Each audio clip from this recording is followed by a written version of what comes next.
¿Listo? Entonces, el doctor Juan Carlos Cruz completó su doctorado en la Universidad de Kansas y se enfocó mucho en la parte de las propiedades de péptidos en sistemas biológicos, péptidos cortos, con ciertas propiedades interesantes de interacción con membranas biológicas. Interacciones electrostáticas y luego la parte mecánica de cómo los péptidos lograban insertarse ¿no? en las membranas y qué tipo de propiedades se conllevaba. Eso es un campo de investigación muy fuerte porque es importante en dos ámbitos. Una parte es la generación de sistemas antimicrobiales para combatir infecciones, donde estos péptidos tienen la ventaja de que no es tan fácil para las bacterias generar resistencia, porque las interacciones son menos específicas. Y la otra es generación de terapias para generación de terapias para llevar medicamentos a células humanas. Entonces, donde estos péptidos también tienen la propiedad de translocar la membrana y llevar con ella un poco de moléculas. Entonces, con ese contexto, Juan Carlos ha ido desarrollando aquí en la Universidad de los Andes, como profesor del Departamento de Ingeniería Biomédica, toda una serie de tecnologías para generar a través de sistemas de nanomoléculas, nanopartículas, que pueden ser en ensamblajes de muchas moléculas, sistemas para diferentes tratamientos muy dirigidos con base en las propiedades físicas de los sistemas y su afinidad con las células. Pues nos va a contar un poco de las plataformas tecnológicas que han ido desarrollando en ingeniería y pues interactuamos muy de cerca porque la parte biofísica es importante. Siempre estamos en discusiones en la parte biofísica del porqué de las cosas, cómo suceden, y la parte energética. Entonces, eso es el contexto. Muchas gracias. Gracias, Chad, por tu presentación y por la invitación. Entonces, efectivamente, trabajo en el Departamento de Ingeniería Biomédica ya desde hace 7 años. Estuve allí formando parte de los profesores. Yo, pues, trabajo en el campo de la nanobiotecnología. Básicamente, es esa disciplina sobre la cual ahondaré un poco en mi presentación, que combina los aspectos de la nanotecnología y la biotecnología.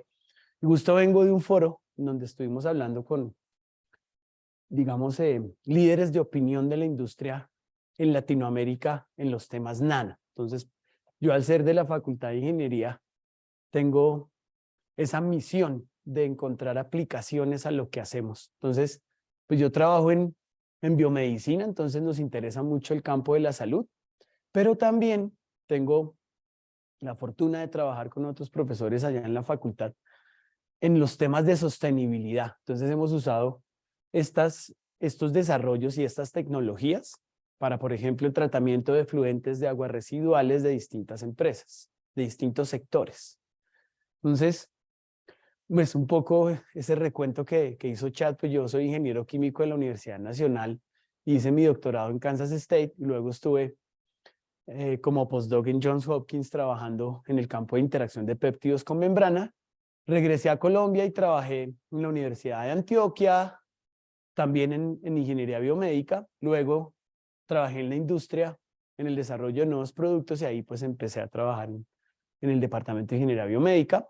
He tenido la gran fortuna de trabajar con más de 35 estudiantes de maestría y doctorado. En nuestro grupo han participado más de 30 estudiantes de pregrado.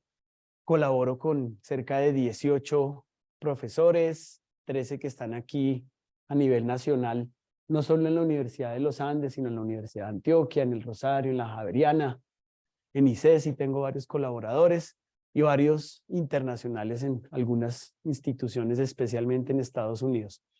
Hemos tenido la gran fortuna de publicar durante esta última década cerca de 70 artículos revisados por pares en todos estos campos: nanobiocatálisis, liberación controlada de fármacos, ingeniería de la sostenibilidad, desarrollo de biotintas e ingeniería de bioprocesos.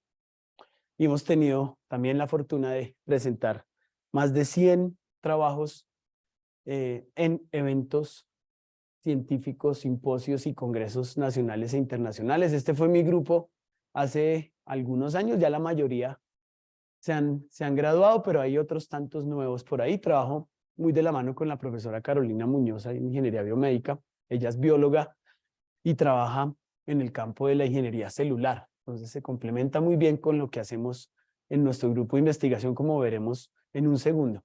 Pero primero, déjenme ponerlos en contexto acerca de la nanociencia, que es esa intersección entre la física, son ustedes por acá los que trabajan en eso, la química y la biología.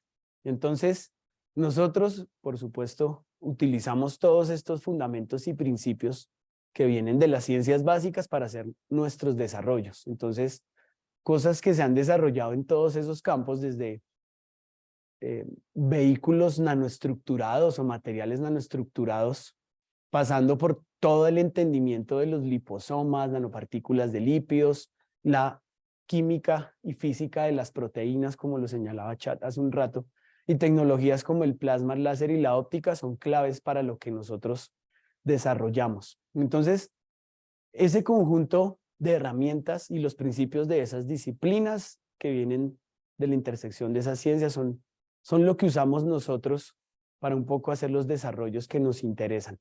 Entonces, pues trabajamos más o menos en esta región donde encontramos moléculas como el ADN, virus, y lo que desarrollamos aquí lo aplicamos más o menos en estas escalas. Entonces nos interesa mucho llevar, por ejemplo, moléculas farmacológicas a distintos compartimientos intracelulares y estudiar las interacciones con distintos tipos de tejidos y células.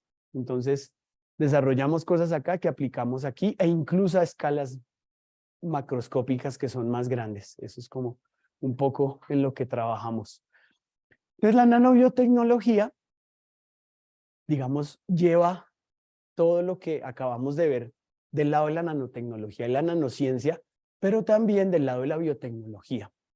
Y se aplica sobre todo en descubrimiento de fármacos, liberación controlada de fármacos, el desarrollo de terapias celulares y génicas, el desarrollo de biomarcadores para hacer diagnóstico molecular y, digamos, complementamos todos estos análisis con lo que viene de la genómica y la proteómica. Nos brinda información muy interesante para hacer nuestros desarrollos. Entonces, digamos que yo trabajo sobre todo en este campo de la nanomedicina, en donde convergen todas estas tecnologías y básicamente pues trabajo en todos esos campos, como veremos a continuación, excepto tal vez en nanoarreglos.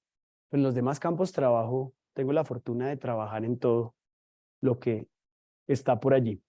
Y la forma en cómo lo vemos nosotros en nuestro grupo de investigación es casi como un Lego, donde uno tiene una serie de nanoestructuras y moléculas bioactivas de distintos tipos, que se pueden combinar de diversas maneras para encontrar soluciones a retos de distintas naturalezas.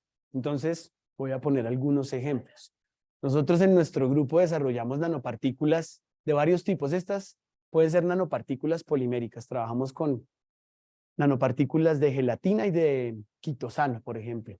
Entonces, estas las utilizamos mucho para la liberación de moléculas que sirven para hacer terapias génicas. Entonces, liberamos secuencias de RNA de interferencia, liberamos CRISPR-Cas9, tenemos varios trabajos en ese campo, para el tratamiento de varias enfermedades. Nos interesan mucho este tipo de partículas por cómo interactúan con las células. Entonces, digamos que estos polímeros tienden a ser biodegradables y entonces no se bioacumulan en las células porque cuando hay, digamos, la posibilidad de bioacumulación en alguno o algunos compartimientos intracelulares, existe la posibilidad de truncar ciertos procesos celulares que son vitales. Y eso hace poco conveniente utilizar algunos tipos de materiales de estos. Entonces tenemos algunas nanopartículas de óxidos metálicos, sobre todo trabajamos con magnetita, el óxido de hierro, y con esa tenemos un sin número de aplicaciones. Entonces, hemos hecho combinación de cosas. Por ejemplo, hacemos nanopartículas de óxidos de hierro recubiertas, por ejemplo, de plata. Aplicaciones, sobre todo en el campo de los antimicrobianos. Tenemos un par de trabajos en eso. Funcionan bastante bien. Trabajamos con nanoláminas de grafeno, de óxido de grafeno y grafeno. Y esas también las hemos utilizado con dos propósitos: liberación de moléculas farmacológicas de varios tipos y también como antimicrobianos. Entonces lo que hacemos es crecer en la superficie de las nanoláminas de grafeno nanopartículas de plata. Y hemos encontrado uno de los antimicrobianos más potentes que jamás hemos visto en nuestro laboratorio. Es tan potente que es muy difícil determinar su concentración mínima inhibitoria, que es algo que se determina, digamos, relativamente fácil.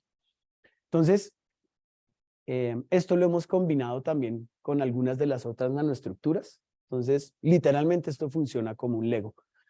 Entonces, hacemos, por ejemplo, una nanopartícula de un óxido metálico, como la magnetita, le ponemos en la superficie polímeros de la familia de los etilenglicoles o los polieteraminas, muy utilizados en la industria biofarmacéutica por su alta biocompatibilidad y sus, digamos, propiedades benéficas en términos de tiempos de circulación en el cuerpo humano. Entonces, las funcionalizamos con eso y después ponemos algunas moléculas bioactivas, como por ejemplo estas que están acá, como la levodopa, que es para el tratamiento del Parkinson. Tenemos un trabajo en Parkinson bien interesante y largo de varios años, y complementamos la funcionalización de esas nanoestructuras con péptidos y proteínas con capacidad de interacción con membranas, que es algo de lo que señalaba Chat. Entonces, en esta búsqueda hemos encontrado péptidos que vienen, o más bien, que sirven para internalizar las células y otros que son capaces de romperlas. Entonces los utilizamos bien sea directamente como antimicrobianos o ya que son capaces de penetrar o pasar las membranas celulares, los hemos utilizado como un ayudante para poder internalizar estas moléculas que llevan cargadas, o estas nanoestructuras que llevan cargadas moléculas terapéuticas de distintos tipos. Entonces hemos hecho las combinaciones que ustedes se imaginen, han estado por ahí en nuestro grupo de investigación. No he hablado de los puntos cuánticos. Nosotros trabajamos con puntos cuánticos, pero de carbono. Y lo que hacemos es pirólisis, por ejemplo, de algunas, utilizamos o levaduras o desechos de la industria de la cerveza. Hemos utilizado por ahí porque uno de los profes con los que trabajo pues tiene acceso a ese tipo de materiales, y los pirolizamos, y después de someterlos a la pirólisis, bajo condiciones controladas, por supuesto, encontramos puntos cuánticos de carbono acá. Acabamos de someter un artículo a publicar en ese mundo. Entonces, algo que discutimos ahorita en el foro que les comento del que vengo, es el potencial del crecimiento de la nanobiotecnología. Entonces estamos hablando, por supuesto, que a 2027, con un crecimiento del 6.7% en los mercados, vamos a llegar a tener algo que alcance los 130 billones de dólares. Es un mercado gigantesco y con un crecimiento en la mayoría de economías desarrolladas de cerca del 5%, entre el 3 y el 5%, que es un crecimiento grande y muy atractivo para países como el nuestro, que no participa hoy de ninguno de esos mercados. Entonces, en el campo de la nanomedicina, como decía yo, donde convergen muchas de las cosas que les he mostrado desde las primeras diapositivas, pues trabajamos en el desarrollo de farmacéuticos multipropósito con características programables que pueden curar enfermedades, reparar tejidos a el nivel molecular. Y en ese campo, el crecimiento es aún más grande en el futuro. Estamos esperando un mercado de cerca de 360 millones de dólares, pasando de 200 hoy. Entonces, es un mercado con un crecimiento bien interesante y en donde uno quisiera tener participación a futuro. Entonces, con la nanomedicina se han desarrollado varias terapias. Hoy tenemos cerca de 410 ensayos clínicos andando, y más de 50 formulaciones aprobadas por los cuerpos regulatorios en varios países. Entonces, estamos desarrollando una nueva generación de nanomedicinas. El foco principal en la década anterior fue sobre todo en cáncer. El 65% de las nanomedicinas desarrolladas tenían el propósito de tratar algún tipo de cáncer. Y ahí estaba el foco fundamental. Y había un componente menor, un 35%, en ensayos para condiciones no relacionadas con cáncer. ¿Y qué se usaba? Pues algunas de las cosas que trabajamos en mi grupo. Óxidos metálicos, nanopartículas de óxidos metálicos, nanopartículas poliméricas, nanopartículas basadas en lípidos, liposomas, micelas, todas esas las trabajamos hoy en nuestro grupo. Entonces, si ustedes notan, después de esa década, o al final de esa década más bien, empiezan a crecer cosas que no son de cáncer. Entonces, crece a más del 50% aplicaciones en otras áreas como el desarrollo de vacunas, las enfermedades genéticas, por supuesto, esto derivado de lo que ocurrió en la pandemia, ¿no? Entonces, digamos que los vehículos nanoestructurados basados en lípidos, las nanopartículas basadas en lípidos, pues fueron utilizadas para la liberación de los mRNA que se utilizaron en las vacunas de Moderna y de Pfizer, ¿no? Entonces eso popularizó ese tipo de plataformas. Nosotros ya veníamos trabajando con eso y les voy a mostrar en un segundo. Aplicaciones bien similares. Entonces, si a mí me preguntan, ¿usted es hoy capaz de hacer eso en su laboratorio? Digo, sin duda, de hecho hacemos cosas más complejas. Aquí podríamos hacerlo sin problema. ¿Qué esperamos, no? Que a lo largo de la interacción entre académicos e investigadores e inventores, generemos startups que puedan a los pacientes, pues, algo importante hacia el futuro. Hoy, de nuevo, la participación de Latinoamérica y en nosotros particularmente es bien baja en estas tecnologías emergentes y en realidad, no solo en estas que trabajo yo, sino en todas. El índice global de innovación muestra a Colombia en el puesto 63, cuarto en Latinoamérica después de Brasil, México y Chile. No hemos subido, por supuesto, si nos miramos esto hace un par de décadas, Colombia ocupaba un puesto aún más abajo en la tabla. Entonces nosotros estamos centrados en hacer innovación y hacer traslación de estos desarrollos a la industria. Eso es lo que nos interesa a nosotros. Y algo que nos mostraría que efectivamente podríamos ser exitosos es si empezamos a ver que alcanzamos a países que están mucho más arriba en esa tabla. Bueno, empecemos con el descubrimiento de fármacos. Nosotros utilizamos herramientas bioinformáticas para el descubrimiento de los fármacos. Entonces, este es un trabajo que hicimos en donde tomamos las proteínas spike del virus, del SARS-CoV-2, y de ahí, utilizando iTaser y dinámica molecular, estudiamos fragmentos de esas proteínas con potencial de interacción con las membranas. Fue lo que hicimos en ese trabajo. Y encontramos 3 secuencias bien interesantes, que como se observa en esta figura, aquí les muestro la posición con respecto a una bicapa lipídica y su capacidad de penetración en los fosfolípidos que la componen. Entonces, comparados con un penetrador que yo trabajé en Johns Hopkins, que es uno de los penetradores más potentes de membrana que existe en este péptido TP2, descubrió el profesor William Wimley de Tulane. Nosotros probamos con difracción de neutrones en Hopkins. Entonces miren que la penetración de ese péptido con respecto a la membrana es importante, ¿no? Nosotros encontramos a HB1 con una penetración aún superior que la que tenía TP2, que es un penetrador gigantesco, muy potente y muy usado hoy, digamos. Lo comparamos con 2 péptidos que trabajamos en nuestro laboratorio, frenatina 2.3 y buforina 2. Buforina 2 fue aislado de Bufo gargarisans, que es un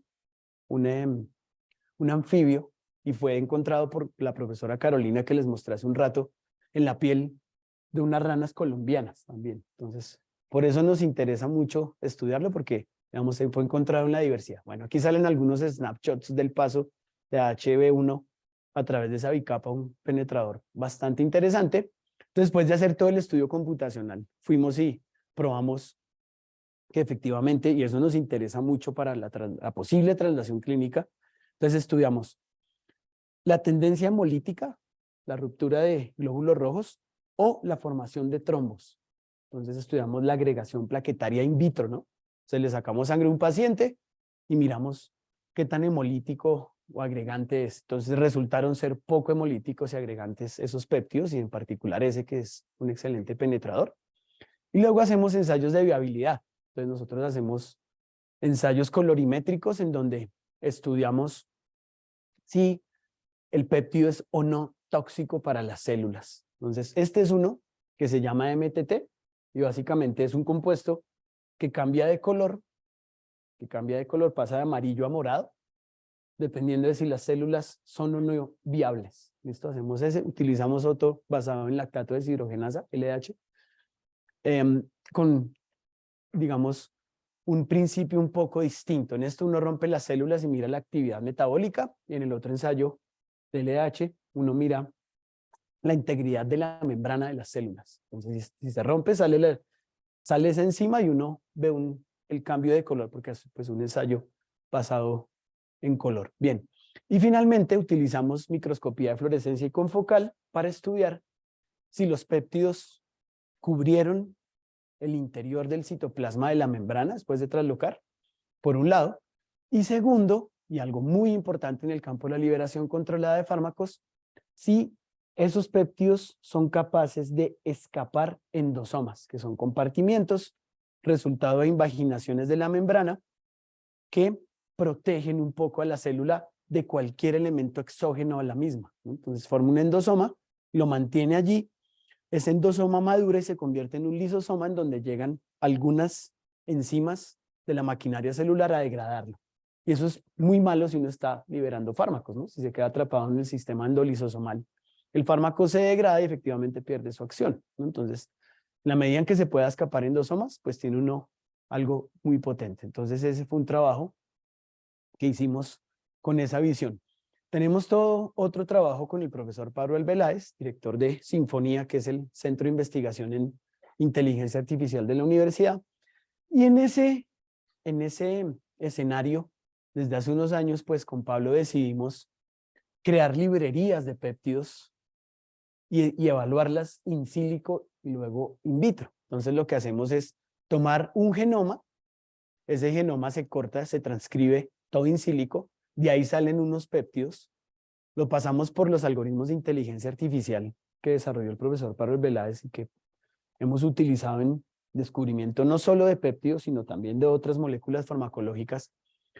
Y con esos algoritmos que son basados en reconocimiento semántico principalmente, todos son de deep learning, los algoritmos que él hace, pues uno saca un set de candidatos que puede después, a la luz de ciertas propiedades físico-químicas, como su carga, su hidrofobicidad, su potencial de interacción con las membranas, seleccionar algunos y reducir, digamos, el número de candidatos. Después lo pasamos a dinámica molecular y estudiamos la interacción con bicapas lipídicas modelo. Es lo que hacemos ahí. Con eso, pues reducimos el espacio de búsqueda aún más, ¿no? Entonces salen un número reducido, más reducido de candidatos. Entonces estamos hablando de pasar de miles a cientos a decenas. ¿Listo? Eso es más o menos lo que ocurre. Nuestro primer trabajo fue con el genoma de E. coli, que es un genoma de aproximadamente 5 millones de pares de bases, pero uno puede utilizar cualquier otro organismo, ¿no? Entonces, entre más grande sea ese genoma, pues se generarán muchos más péptidos. Pero esto está entrenado, estas redes neuronales recurrentes están entrenadas con todas las bases de datos de péptidos, y les fue un trabajo de casi 1 año y medio curando bases de datos para encontrar pues secuencias que son interesantes y que nos muestran capacidad de translocación y capacidad antimicrobiana, las dos cosas. Después de eso, pues mandamos a sintetizar los péptidos, hacemos síntesis química utilizando unas resinas poliméricas sobre las que se crecen los péptidos. Nosotros no lo hacemos, lo mandamos a hacer, los compramos sintetizados, y con eso procedemos a hacer evaluación antimicrobiana. Entonces usamos Staphylococcus aureus y utilizamos el Escherichia coli, E. coli otra vez para mirar la actividad antimicrobiana. Y por otro lado, algunas de estas moléculas resultaron ser antifúngicas, entonces usamos varias cepas de cándida, algunas con resistencia antimicrobianos potentes o antifúngicos potentes como el fluconazol, por ejemplo, eso lo hacemos. Y con eso encontramos cuáles de esas secuencias tienen el potencial antimicrobiano. Y al mismo tiempo, evaluamos la capacidad de penetración celular. Entonces, incubamos esto. Siempre usamos dos modelos celulares. Uno son los monocitos de leucemia, THP1, que son células que crecen en suspensión. Y usamos las células Vero, que son de riñón de un mico. Esas células son células que requieren un soporte para crecer. Entonces, en esas dos siempre evaluamos porque son representativas de varios tipos celulares, ¿no? Y con eso sabemos cuáles tienen el potencial. Este fue el trabajo presentado. Aquí se muestra lo que siempre hacemos para evaluar el escape endosomal, y es utilizar el coeficiente de correlación de Pearson que aparece ahí. Entonces, el coeficiente de correlación de Pearson varía entre 0 y 1, mostrando pues el nivel de colocalización entre un marcador de endosomas y los péptidos que nosotros marcamos fluorescentemente de rojito, más o menos se ven por ahí, mostrando pues siempre, digamos, algo de escape en algunas de los ensayos que hacemos. Entonces fue bien interesante ese trabajo y ahí salieron 2 secuencias antifúngicas que no habían sido reportadas y un motif de penetración celular tampoco reportado previamente. Y eso que fue con el genoma más pequeñito, ¿no? Digamos, si le ponemos más información, uno podría encontrar quién sabe cuántos candidatos más con potencial antimicrobiano para distintas aplicaciones y quién sabe cuántos más con capacidad de penetración celular. Bueno, ese es el trabajo que hacemos en ese lado. Nos interesa mucho porque para hacer los vehículos de liberación, que pues usted ha escuchado recientemente porque, digamos, las plataformas desarrolladas con liposomas y nanopartículas de lípidos se utilizaron para las vacunas, entonces quedó como en las personas que eso está disponible, pero es algo que empezó en los 50 y fue desarrollándose a lo largo del tiempo. Entonces, aquí se ven todas las preparaciones comerciales, esas que hablamos hace un rato al comienzo de la presentación, y que utilizan nanopartículas de varios tipos con predominancia hacia los liposomas. Entonces, la mayoría de los sistemas de liberación son basados en algún tipo de liposoma, complementado con algún tipo de nanopartícula, y así pues funcionan la mayoría. ¿Qué pasa? Después del tema de las vacunas, se dieron cuenta, o nos dimos cuenta los que investigamos en este campo, que algo muy importante es poder superar barreras biológicas. Entonces, una barrera biológica son las membranas celulares y los endosomas, esa es una, u otras barreras fisiológicas que hay en el cuerpo humano. Entonces, uno va a hacer liberación al cerebro, hay una cosa que se llama la barrera hematoencefálica, y poderla superar es difícil. Solo moléculas muy pequeñas o algunas cosas nano pueden pasarla. Entonces, se dieron cuenta, superar esas barreras fisiológicas es importante. Otra barrera fisiológica muy importante, especialmente cuando se hace liberación oral de alguna de esas moléculas farmacológicas, es el lumen del intestino. Entonces, superarla es difícil. Entonces, típicamente, no sé si usted lo sabe, pero cada vez que usted ingiere algún fármaco vía oral, solamente entre el 1 y el 5% de ese fármaco llega realmente a circulación sistémica. El resto, durante el paso por el tracto gastrointestinal, es o metabolizado por las enzimas del hígado, que son citocromo oxidasas, o simplemente es excretado. ¿Listo? Entonces, hay un gran trabajo ahorita en pasar la barrera del lumen del intestino, que es bien compleja y de difícil paso. Entonces, digamos que lo que viene ahora es poder, a través de péptidos o proteínas, pasar esas membranas y lograr un efecto prolongado con dosis más pequeñas. Es un reto grande. Entonces, una persona con Parkinson se toma 3 fármacos: racigilina, pramipexol y levodopa.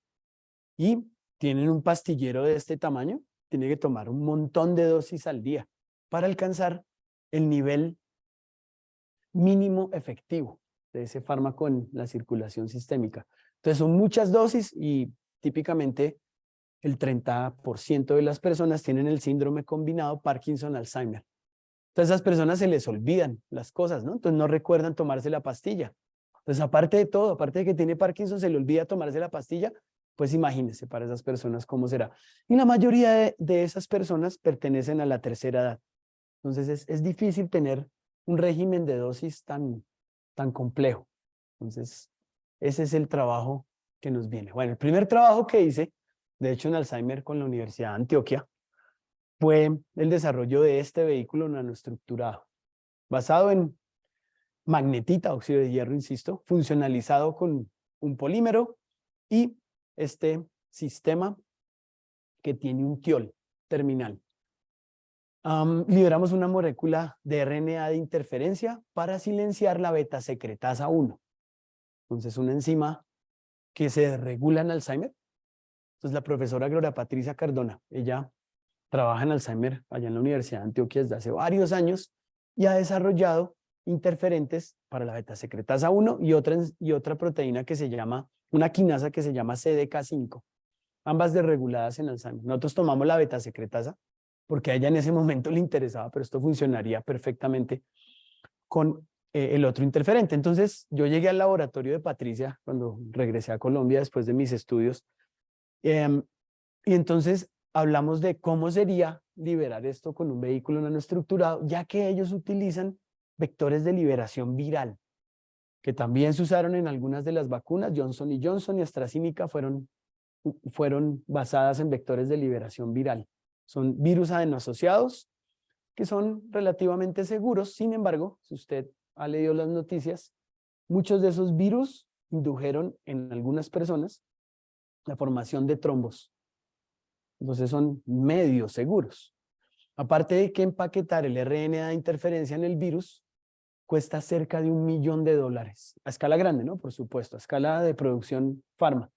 Entonces, ella me dijo, si encontramos algo más barato, más rápido y más fácil de hacer que eso, y más seguro, pues estaríamos con algo interesante. Entonces ese trabajo empezó en ese entonces, lo hicimos y pues básicamente aquí muestro como el grupo de herramientas que usamos, que estaba en la primera diapositiva, que vienen de las ciencias, de la físico-química, digamos, para estudiar las partículas. Entonces usamos difracción de rayos X para estudiar la estructura cristalina. ¿Por qué? Como hacemos la síntesis en el laboratorio, tenemos que asegurarnos que efectivamente este óxido de hierro es magnetita y no goethita o hemita, que son otras fases cristalinas del hierro, que si bien son biocompatibles, sus propiedades no son las mismas. Lo otro que usamos es espectroscopía de infrarrojo. Entonces, ustedes notan que vamos desde las partículas solitas, pasando por cada una de las etapas para armar este conjugado, ¿no? Entonces vamos viendo después de silanizar, este es un organosilano que se llama aminopropiltetoxicilano y lo que hacemos es con eso ponerle grupos funcionales amino en la superficie, porque de resto las partículas no son reactivas, entonces es difícil hacerlas reaccionar con otras cosas y modificarlas. Entonces nos facilita la modificación y ahí nos vamos asegurando que queda bien. Lo otro que hacemos en conjunto con esas otras dos técnicas es análisis termogravimétrico. Básicamente miramos la respuesta de este conjugado con la temperatura. Miramos sus pérdidas en peso. Entonces sabemos que hay una pérdida de peso asociado a romper esto en pedazos, ¿no? Entonces hasta que quedan las partículas solas, que es este peso residual, digamos. Y eso nos facilita saber más o menos las eficiencias de conjugación. Entonces en la medida en que uno va poniéndole más y más cosas, digamos que la eficiencia con la que se conjugan a ese sistema es más baja, ¿no? Entonces decae en el tiempo. Lo otro que hacemos es mirar su tamaño. Utilizamos dispersión dinámica de luz y con eso sabemos más o menos, estas son nanopartículas forman unos clústeres de aproximadamente 100 nanómetros, pero las nanopartículas individuales tienen entre 10 y 20 nanómetros más o menos.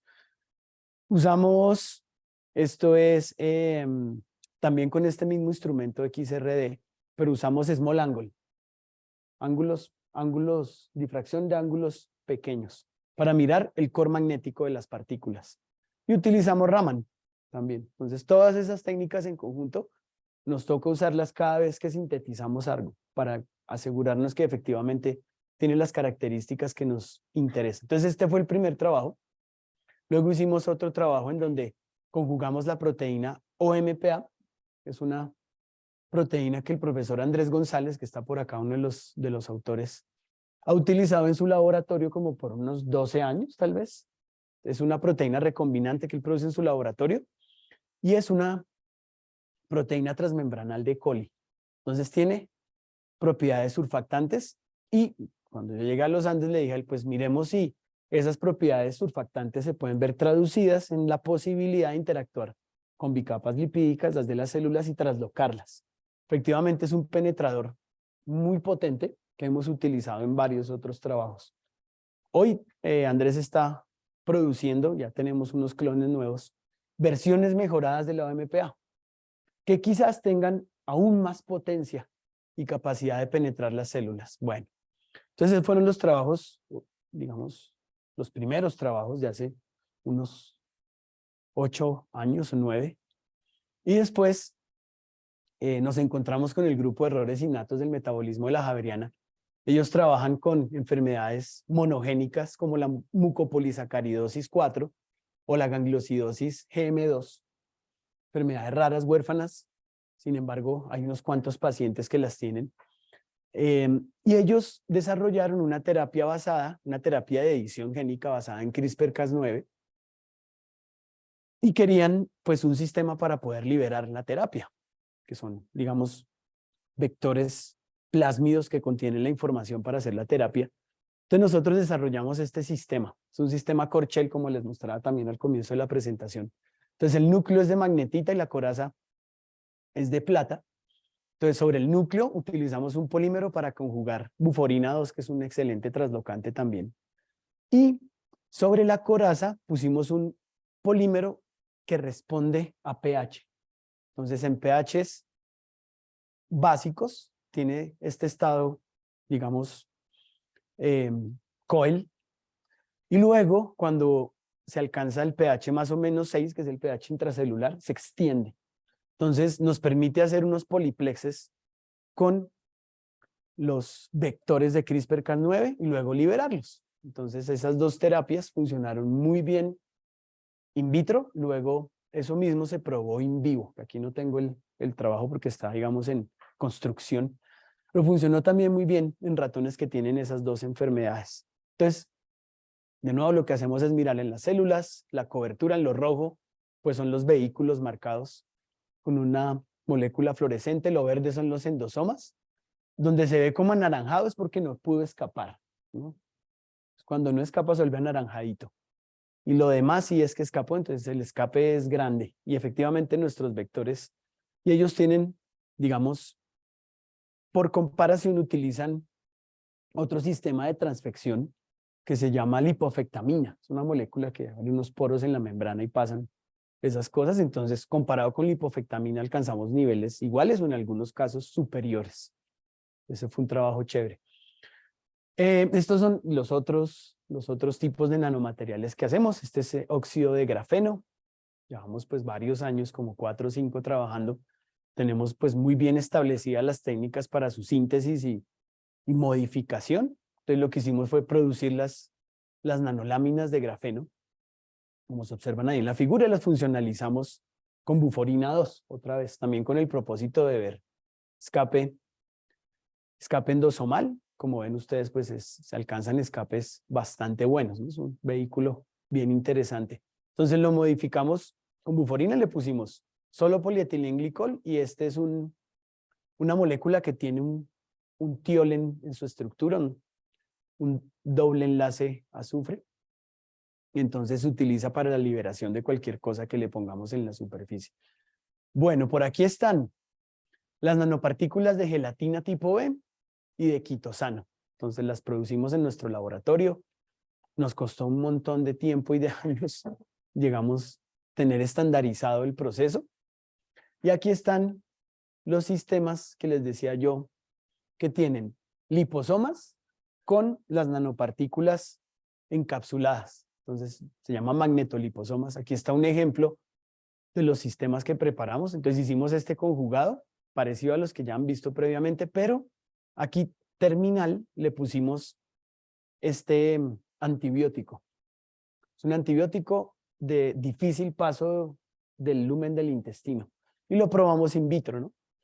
Entonces, algo bien interesante y que se combina con otra de las áreas de trabajo en mi laboratorio es el uso de dispositivos de microfluídica, trabajo que hacemos con el profesor Johan Osma de Ingeniería Eléctrica y Electrónica desde hace años. Entonces, tenemos una plataforma para producir dispositivos de microfluídica de bajo costo. Los hacemos con corte láser, utilizando sustratos de polimetilmetacrilato, sobre los cuales grabamos los canales del dispositivo, ensamblamos los dispositivos y nos permiten hacer encapsulados de varios tipos. Entonces, así los fabricamos. Estos dos son separadores magnetoforéticos. Fue la tesis de uno de mis estudiantes de maestría, un joven supremamente brillante. Entonces, él manufacturó los magnetoliposomas. Entonces, este es el liposoma, si ven los punticos ahí, son las nanopartículas que van ahí incorporadas, tanto en la bicapa como al interior, como se puede observar por aquí en esta otra imagen de TEM. Entonces, producimos esto y con los separadores magnetoforéticos removemos la magnetita, digamos, adicional. Entonces, hay un trabajo fuerte en modelado, porque esto primero lo modelamos, lo simulamos, luego lo manufacturamos y lo probamos. Como son de bajo costo, podemos hacer muchos sin problema. No tengo aquí la versión final, por supuesto, acabamos de publicar este trabajo, lo hice con el profesor Álvaro Duarte en la Universidad Nacional. Tuvimos un estudiante que vino a hacer su maestría aquí conmigo y él hizo fullerenoles, que son estos que aparecen acá, y nanopartículas de sílica. Las funcionalizamos con nuestros traslocantes y los probamos. Son unos vehículos de liberación fantásticos. Bueno, entonces ahí están los dos sistemas que liberamos. Bueno, que estos fueron los sistemas que liberamos para las terapias de las enfermedades que trabaja la Javeriana de errores innatos del metabolismo, y tenemos un trabajo con la profesora Natasha Bloch, en donde hacemos liberación de terapias también de CRISPR, pero para Parkinson. Entonces, ahí estamos con el artículo acabado de someter, que va bien su evaluación. Otra cosa que hicimos, utilizando nuestros vehículos, fue conjugar una RNasa que produce la profesora Esther Bosch en la Universidad de Barcelona, está ella. Entonces, ella tiene una RNasa que es capaz de, digamos, inhibir el crecimiento de Pseudomonas aeruginosa. Esta que aparece por aquí, estos punticos verdes son Pseudomonas aeruginosa, pero que infectaron células intracelularmente. Entonces, el control de este tipo de patógenos intracelulares es bien difícil. Y la razón es que usted pone un fármaco cualquiera de esos y pasa solo una fracción la membrana. Entonces, con los vehículos, que aquí no puse el vehículo, se parece a este que aparece por acá. Con los vehículos pudimos superar la membrana y llegar intracelularmente y acabar con Pseudomonas aeruginosa. Trabajo bien interesante. Y después, gracias a este trabajo, pues nos llamaron a participar en una red de trabajo colaborativo en Iberoamérica de control de infecciones intracelulares. Entonces, como unos 7 profesores trabajando en eso. Bueno, estos también son vehículos antimicrobianos. Este es de nuevo el péptido buforinados, que sirve como traslocante, pero digamos, si uno le pone un buen espaciador en la superficie, no pierde su función antimicrobiana, y entonces también, digamos, este trabajo nos permitió corroborar eso. Biomarcadores, también trabajo que acabamos de someter a publicación, como les decía, son los puntos cuánticos de carbono. Entonces son puntos cuánticos obtenidos por pirólisis de biomasa en ese caso. Entonces utilizamos distintas fuentes de biomasa y, como pueden ver, son fluorescentes. Pues florecen cuando son sometidos a cierta excitación. Hicimos todo el estudio primero de cómo los puntos cuánticos interactúan con bicapas lipídicas, y luego fuimos a sintetizarlos y a probarlos. Ahí no están todos los resultados, pero ya los terminamos. nos interesa mucho estudiar las interacciones de péptidos con ADN. Entonces, una de las grandes preguntas que tuvimos fue, buforina 2 es un excelente antimicrobiano, pero su acción, que es por ahora desconocida, pasa la membrana de E. coli, por ejemplo, Staphylococcus aureus, y inhibe el crecimiento. La hipótesis que tiene todo el mundo es, buforina 2 interactúa con el ADN y frena la replicación del microorganismo. Es la hipótesis que hay por ahí. Nosotros fuimos arrojados y nos pusimos a probar si esa hipótesis es cierta o no. Entonces lo que hicimos fue, como nosotros tenemos los conjugados al cual le podemos poner buforina en la superficie, entonces lo que hicimos fue ponerlo a interactuar con el ADN genómico de Escherichia coli y ver las interacciones, y utilizamos varias técnicas biofísicas para verlo. Entonces, después de las interacciones, hicimos secuenciamiento, fluorescencia, y nos toca volver a repetir el secuenciamiento. Encontramos una cosa súper interesante que nadie había visto, no supimos muy bien si eso no es replicable, pero hicimos unos experimentos y parecía. Entonces vimos que buforina es capaz de interactuar con una región específica del genoma de E. coli, que es el operón LAC. Entonces hicimos varios ensayos y replicamos eso. Pues nos dijeron, vuelvan a secuenciar todo. Entonces hay un estudiante por ahí trabajando y les creemos que eso es cierto. Estamos en ese proceso. Es una cosa bien interesante. Lo otro que hacemos es coger los nanomateriales, todos esos que les conté, y mezclarlos con polímeros de varios tipos. Entonces aquí tenemos quitosano, nosotros le hacemos una modificación química con el ácido metacrílico, se llama una metacrilación. Y tenemos el colágeno que está contenido en la submucosa intestinal porcina, material que trabajamos allá en biomédicas de hace tiempos porque el profesor Juan Carlos Briceño ha venido trabajando con eso desde hace más de una década. Nosotros llegamos con Carolina cuando empezamos en biomédica a trabajar un poco sobre lo que él había construido en estos materiales. Entonces desarrollamos toda la metodología para su metacrilación. Y entonces eso lo convierte en un polímero que responde a temperatura.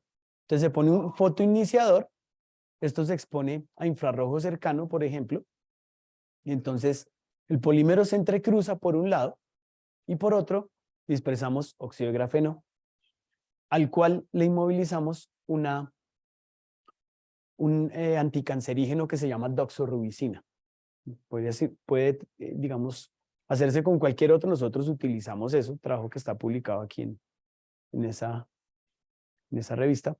Entonces lo que hacemos es un gel sobre el cual uno puede ir a tratar el melanoma cutáneo maligno.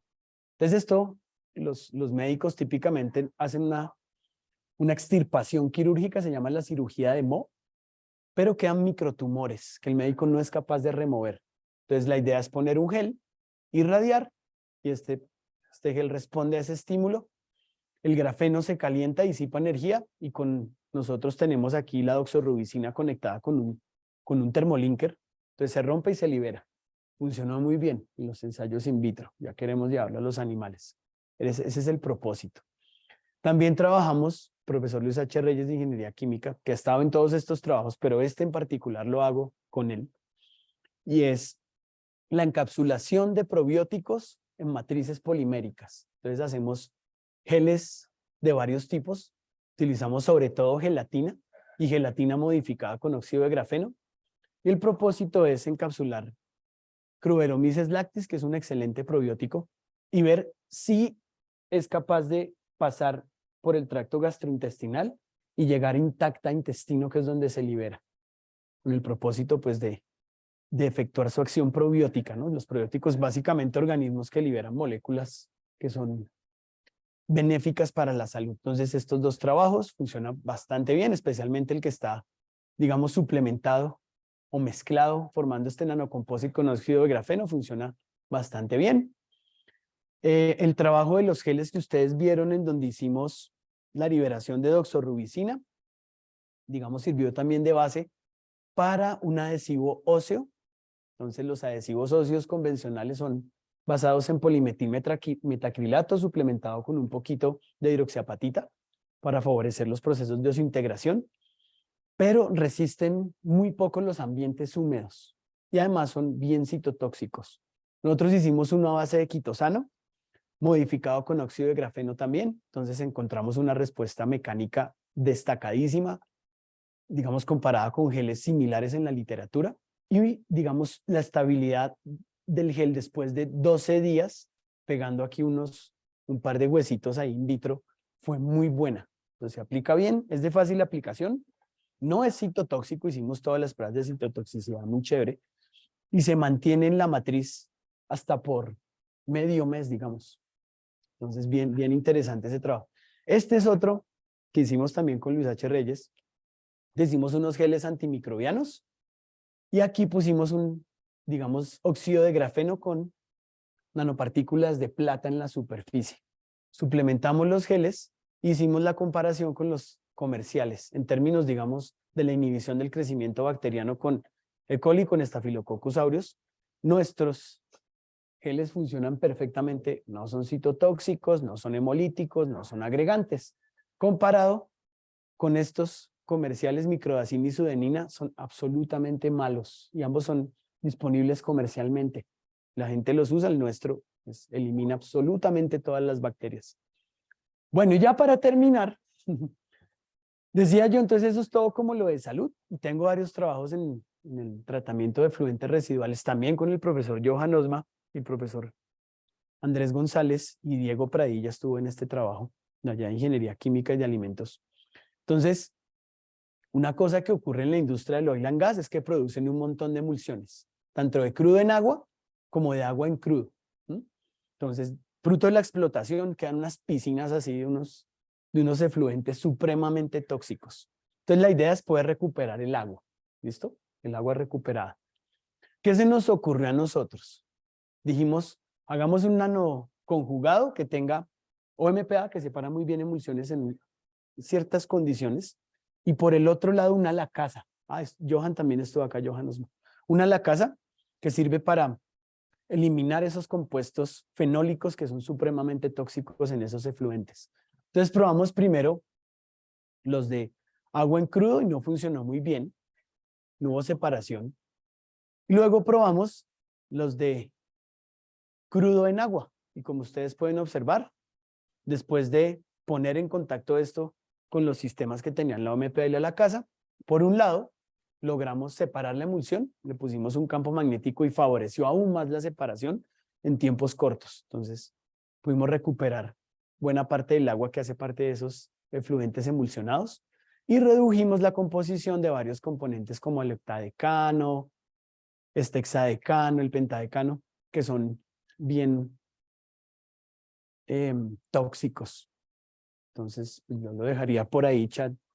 Si hubiera preguntas de la audiencia o algo así, ahí sobre el tiempo.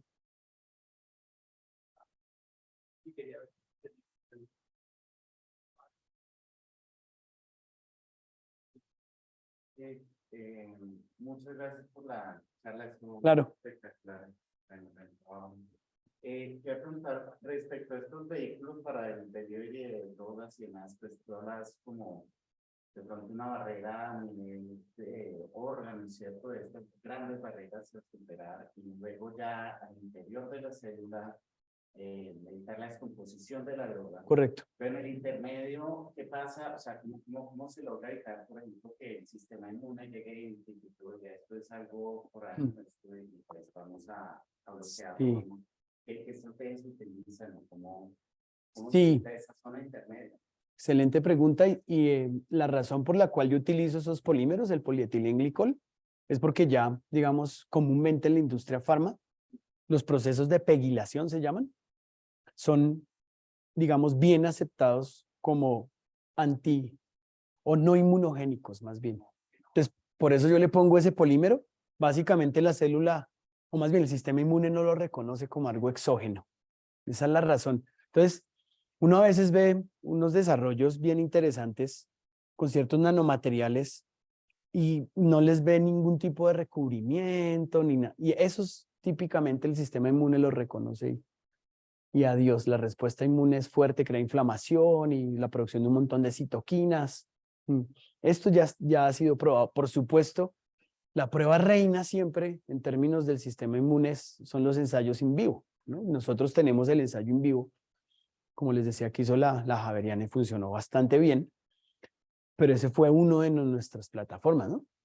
Entonces, lo que viene a continuación es, estamos en esa búsqueda de recursos para hacer ensayos in vivo. Tengo ahorita 2 ensayos in vivo grandes que vienen en el marco de un proyecto que estoy trabajando con una empresa, por eso lo puse por ahí. Y el propósito es justamente asegurarnos que la respuesta inmune no sea marcada, que sospechamos que no es el caso, pero por supuesto.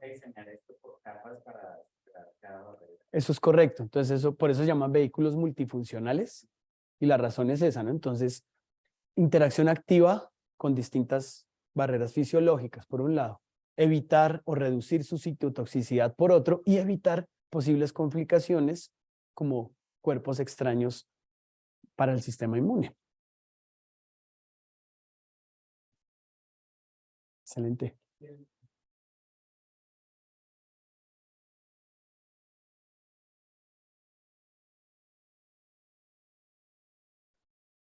Claro, chat, por supuesto.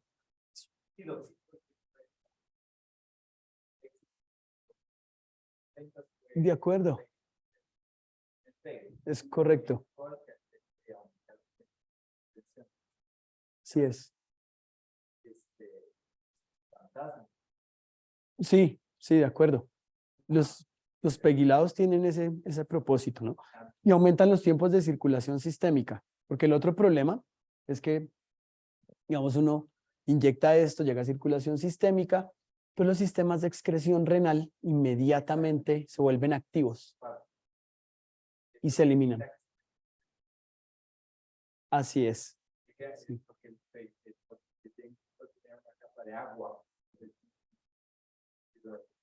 Es hidrofílico.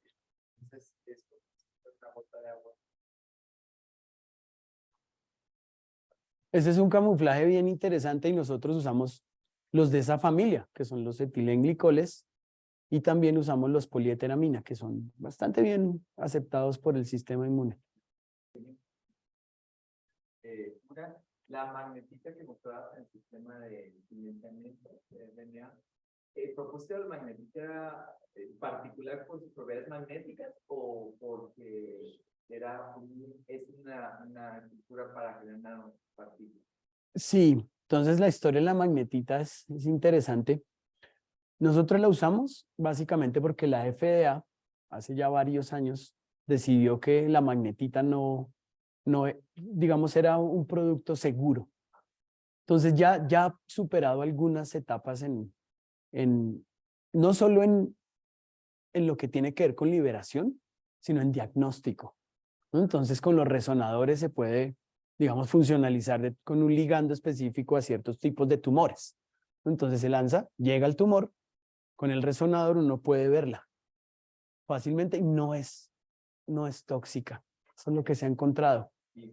La otra pregunta que tenía con respecto al sistema de CRISPR-Cas, tenemos unos polímeros que al tener el pH, reducir el pH, doblaban. Entonces, esos pH bajos normalmente suceden en el endosoma. Bueno, en el endosoma, el camino el endosomal va reduciendo el pH a medida que progresa el endosoma. Entonces, uno pensaría que la liberación de los plasmas será dentro del endosoma, pero está pudiendo atravesar, porque según las imágenes podían atravesar la pared del endosoma. Exactamente. Al citoplasma. Si la mayoría de células tienen unos pH cercanos a esos, digamos las cancerígenas tienen un pH aún más bajo. El citoplasma, sí, el pH del citoplasma en las células cancerígenas típicamente va entre 5,5 y 6,5. Es correcto. Entonces ahí uno lanza y se libera fácilmente, pero en general una célula normal puede tener un pH de 6,5, ¿no? Entonces se libera bien. Sí, correcto. Al entrar al estómago, pues atravesar rápidamente antes de tener degradación y ya con el pH bajo de la célula cancerígena, la activación del plasma. Así es, sí. Sí, eso es La otra es el tema de las células que son felices dentro a nivel intercelular. Staphylococcus aureus también hace. Ah, ok. Staphylococcus aureus tiene la capacidad también de invadir Chévere. y estar en un estado Camuflado dependiente. totalmente, en un estado como de latencia, ¿no? Eso pasa con latencia, Pseudomonas aeruginosa. Chévere. Y también las infecciones crónicas. Eso es una de las ventajas, digamos, de este tipo de sistemas, ¿no? Entonces, supongamos que encontramos un péptido muy potente contra Staph. Entonces, lo que hace uno es con esto pasa, llega allá y libera el péptido, le ponemos un linker que permite reducirse y sale y se libera de los reduce responsive que pusimos por ahí. Se puede hacer, sí. Por supuesto, ¿no? Esa es una de las razones. Y de nuevo, pues en esa red que me invitaron a colaborar, hay científicos de toda Iberoamérica, somos como 7 u 8. Todos tienen ese interés de infecciones intracelulares porque eso es muy difícil de controlar. Sí. Hay 2 profes en Argentina y ellas tienen para estudiar todo lo que ocurre intracelularmente con infecciones, todo un sistema de marcadores. Súper chévere. No hemos podido como, y sometimos una propuesta para ¿cómo se llama? Es una agencia de cooperación por allá de España. No nos aprobaron el proyecto, pero sí sería muy chévere trabajar en eso, porque en eso hay bien poco, cero hay, poquísimo, poquísimo. Sí, sí, de acuerdo.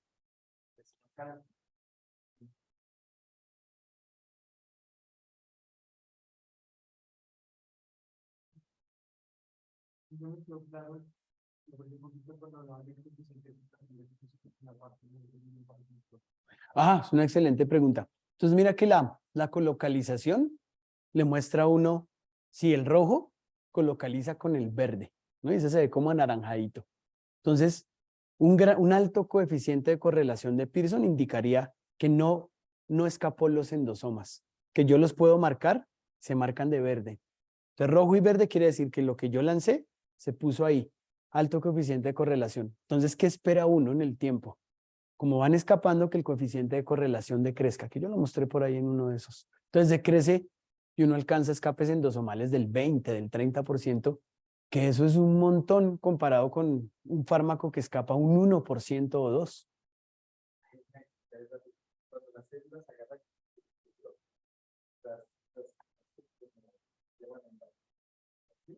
Y agarran lo que está y lo tragan. Pero normalmente lo llamamos basurero, como lo degradan. El endosoma es la capsulita que va yendo. Correcto.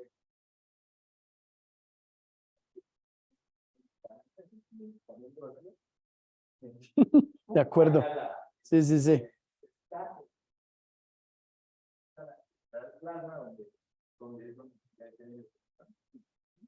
Entonces, por eso es importante lograr escapar para el medicamento que dentro del donde tiene acción. Sí. Literalmente, sí. Entonces es uno de los grandes retos, el escape endosomal. Ahí trabajamos pues varios científicos en todo lado, buscando pues, nuevas rutas, ¿no? Nosotros lo hacemos con péptidos, hay personas que usan polímeros o una combinación de polímeros con otro tipo de moléculas para romper los endosomas.